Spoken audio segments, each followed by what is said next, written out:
안녕하십니까? 러빙타임 새벽을 여는 예수묵상 시간입니다.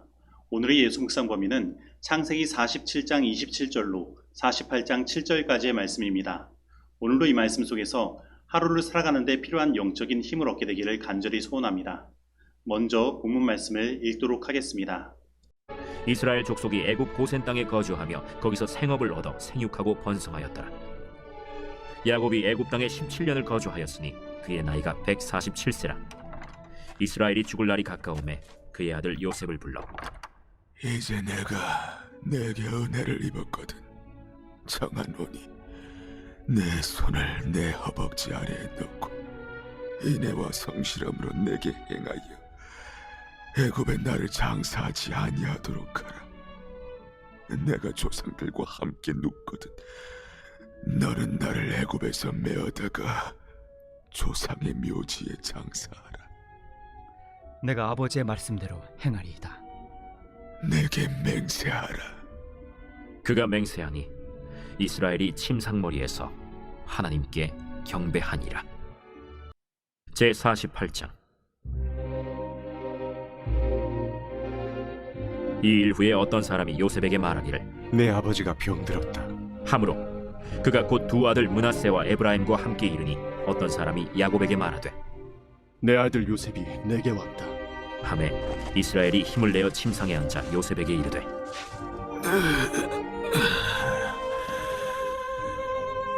이전에 가나안 땅 루스에서 전능하신 하나님이 내게 나타나서 복을 주시며 내게 이르시되 내가 너로 생육하고 번성하게 하여 내게서 많은 백성이 나게 하고 내가 이 땅을 내 후손에게 주어 영원한 소유가 되게 하리라 하셨느니라.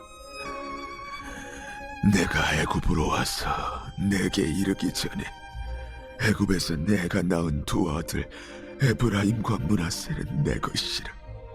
르우벤과 시므온처럼 내 것이 될 것이요 이들 후에 내 소생은 내 것이 될 것이며 그들의 유산은 그들의 형의 이름으로 함께 받으리라. 내게 대하여는 내가 이전에 밧단에서 올 때에 라헬이 나를 따르는 도중 가나안 땅에서 죽었는데 그곳은 에브랏까지 길이 아직도 먼 곳이라. 내가 거기서 그를 에브랏 길에 장사하였느니라. 에브랏은 곧 베들레헴이라. 말씀 줄거리입니다. 야곱은 요셉에게 자신이 죽으면 조상의 묘지에 장사해 줄 것을 청합니다. 후에 야곱이 병들자 요셉은 그의 두 아들을 데리고 야곱에게 갑니다. 그리고 야곱은 가나안 땅 루스에서 하나님이 주신 약속을 증언하면서 에브라임과 므낫세를 자기 아들로 삼습니다. 오늘 본문 말씀은 하나님께서 아브라함부터 주셨던 생육하고 번성하는 그 약속이 이스라엘 족속에게 성취됨을 이야기하는 것으로 시작하고 있습니다. 그리고 처음으로 이스라엘이라는 말이 야곱 한 사람이 아니라 집단적 의미로 사용되므로 한글 성경에는 이스라엘 족속이라고 번역되었습니다. 다시 말하면 하나님의 약속의 성취로 말미암아 야곱 가족이 이스라엘 민족으로 성장하는 축복을 얻게 된 것입니다. 그리고 그 약속의 성취의 가장 중심에 요셉이 있는 것입니다. 그렇다면 왜 이 약속의 성취가 다른 사람이 아닌 요셉으로 인하여 일어났을까요? 첫째, 요셉은 아브라함과 이삭과 야곱의 하나님을 종합하여 만나고 그 삶에 적용한 첫 번째 사람이기 때문입니다. 그리고 그 모습은 그의 삶 속에서 언제나 탁월한 성품과 성실함으로 드러났으며 그의 아버지 야곱은 그 모습을 오늘 본문 말씀에서 인애와 성실함이라고 표현하고 있습니다. 그리고 오늘 야곱이 요셉에게 한 인애와 성실함으로 내게 행하여 라는 말은 문법적으로 지금까지 인애와 성실함으로 행해온 것처럼 앞으로도 계속 그렇게 행해달라는 뜻인 것입니다. 즉, 야곱은 요셉의 삶 가운데 이 인애와 성실함을 계속해서 보아온 것입니다. 그런데 이 인애와 성실함은 하나님의 통치 원리인 의와 공의가 하나님의 보좌 앞에서 행해지는 모습임을 시편 89편 14절은 이야기하고 있습니다. 즉, 인애와 성실함은 하나님의 다스림을 드러내는 중요한 지표가 되는 것입니다. 그러므로 요셉의 삶은 하나님께 다스림을 받는 삶을 나타내는 표준인 것입니다. 그리고 언제나 하나님의 그 다스림의 결과는 형통이며 생육하고 번성하는 것입니다. 그래서 이러한 것을 토대로 생각하면 다른 근동지방에는 기근이 심하여 먹을 것이 없었는데 왜 요셉이 총리로 있는 애굽에는 먹을 것이 풍성했는지가 이해가 되는 것입니다. 바로 하나님은 그 요셉의 인애와 성실함으로 이 애굽 땅을 다스리고 계신 것입니다. 그리고 둘째, 하나님의 약속의 성취가 요셉으로 인하여 성취되는 이유는 요셉은 예수 그리스도를 표상하는 인물이기 때문입니다. 사실 성경에서 요셉만큼 예수 그리스도를 가장 잘 표상하는 인물은 없는 것입니다. 예수님을 통하여 하나님께서 약속하신 그 구원의 약속이 모두 성취가 되고 이 땅에 실현된 것처럼 하나님은 요셉을 통하여 하나님께서 약속하신 그 약속을 성취시키시고 그 구속의 계획을 펼치신 것입니다. 그렇다면 오늘 우리들의 삶 가운데 이 하나님의 약속의 성취를 경험하는 방법은 무엇입니까? 그것은 바로 오늘 우리도 우리의 삶의 인애와 성실함을 입음으로 말미암아 하나님의 다스림을 드러내는 것입니다. 그리고 예수 그리스도를 의지하고 바라보고 나를 완전히 하나님께 드림으로 말미암아 사도 바울의 고백과 같이 나의 안에 사는 것이 내가 아니요 그리스도가 되게 만드는 것입니다. 그러므로 오늘 이 시간 요셉과 같이 우리의 삶 속에 인애와 성실함을 입고 예수 그리스도를 드러내므로 하나님의 모든 약속이 우리 가운데 성취되고 더욱더 풍성한 하나님의 은혜가 우리 삶 가운데 펼쳐지게 되기를 간절히 소원합니다. 그런데 오늘 본문은 이제 살 날이 얼마 남지 않은 야곱이 요셉을 불러 그 유언을 하는 장면을 나타내고 있습니다. 그리고 야곱이 요셉에게 유언하는 그 핵심은 자신이 죽거든 애굽에서 메어다가 하나님께서 약속하신 그 땅으로 가서 조상들과 함께 장사해 달라는 것이었습니다. 즉 야곱은 지금 자신이 살아서 그 땅으로 갈 수는 없으나 그가 죽었을 때라도 그 하나님께서 약속하신 땅에 자신의 안식처를 정하고 싶은 마음을 유언으로 남긴 것입니다. 그리고 이러한 야곱의 모습은 결국 우리들이 들어가야 할 곳, 우리가 바라보고 소망하며 살아야 할 곳이 저 영원한 땅, 하늘 가나안임을 나타내고 있는 것입니다. 그러면 오늘 우리들은 어디를 바라보고 소망하며 살아가고 있습니까? 사실 지금 이 땅에서 얻은 축복들은 모두 사라질 축복들입니다. 오직 우리에게 영원히 남을 축복은 저 영원한 하늘 가나안에 들어가 산 축복인 것입니다. 그런데 우리들은 얼마나 자주 마치 이 땅에서 영원히 살 것처럼 이 땅의 것을 바라보고 살아가고 있습니까? 만약에 그렇다면 오늘 이 시간 야곱의 이 유언의 말씀을 통해 다시 우리가 가야 할 저 영원한 하늘을 바라보고 소망하며 그 하늘을 향해 나아가는 나그네의 삶을 다시 회복하게 되기를 바랍니다. 그리고 오늘 본문 창세기 48장의 말씀은 야곱이 요셉의 두 아들 므낫세와 에브라임을 자신의 아들로 삼고 요셉에게는 그 형제들보다 2배의 축복이 갈 수 있도록 하는 야곱의 모습을 나타내고 있습니다. 그리고 이러한 모습은 요셉이 이 야곱의 아들들 중에 실제적인 장자임을 나타내고 있는 것입니다. 그런데 야곱은 창세기 28장에서 하나님께 땅과 자손과 그리고 복의 근원에 대한 3가지 약속을 받았습니다. 하지만 야곱은 오늘 본문에서 요셉에게 그중 2 약속인 땅과 자손의 번성에 대하여만 언급합니다.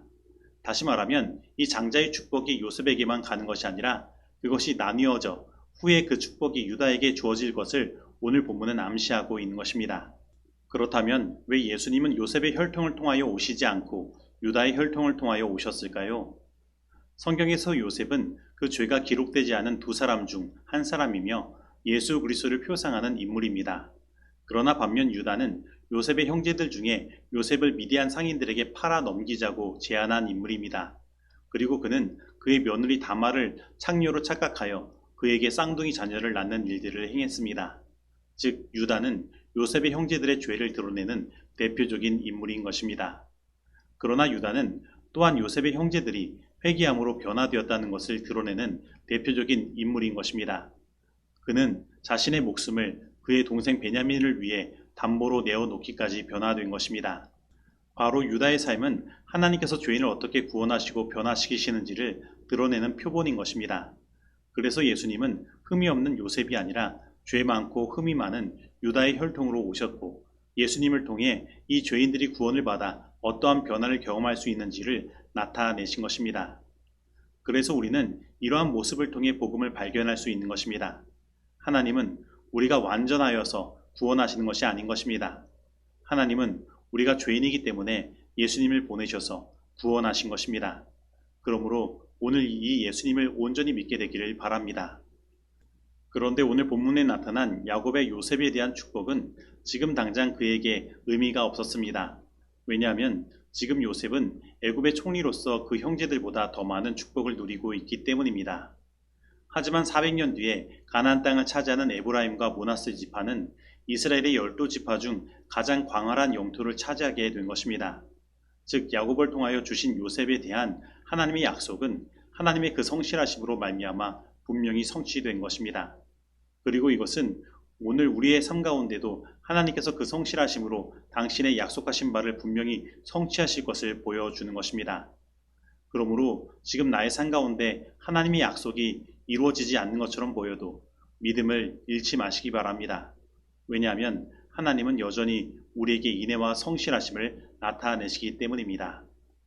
이 묵시는 정한 때가 있나니 그 종말이 속히 이르겠고 결코 거짓되지 아니하리라.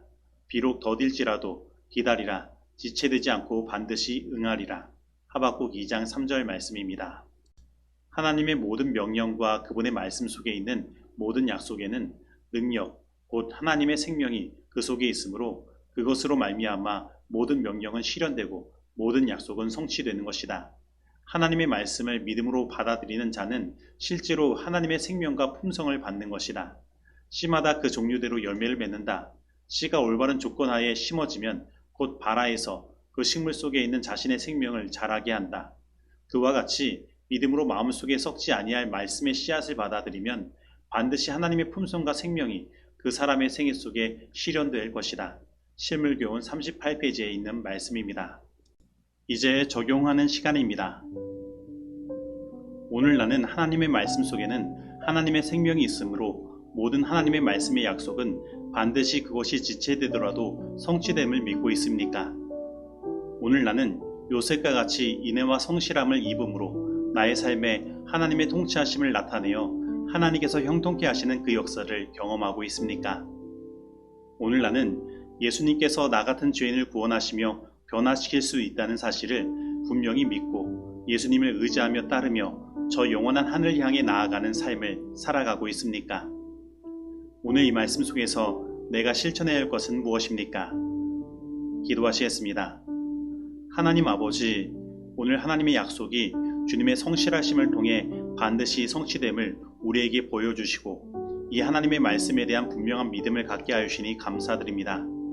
하나님, 오늘 우리들을 요셉과 같이 인애와 성실함으로 옷 입혀주시고 주님의 통치하심을 우리의 삶에 나타내 주시옵소서. 그리고 우리의 삶을 형통케 하여 주옵시고 우리의 모든 교회들이 생육하고 번성하는 축복을 누리게 하여 주옵소서. 그리고 예수님께서 나 같은 죄인도 구원하시고 변화시키실 수 있다는 사실을 분명히 믿고 예수님을 의지하오니 오늘 우리의 삶 가운데 있는 모든 죄의 역사를 끝내주시고 오직 예수 그리스도의 십자가의 사랑의 역사만이 우리의 삶 가운데 실천될 수 있도록 인도하여 주옵시고 오직 우리의 소망이 이 땅이 아니라 저 영원한 하늘의 본향이 있도록 우리의 믿음을 이끌어 주시옵소서. 예수님의 이름으로 기도드립니다. 아멘.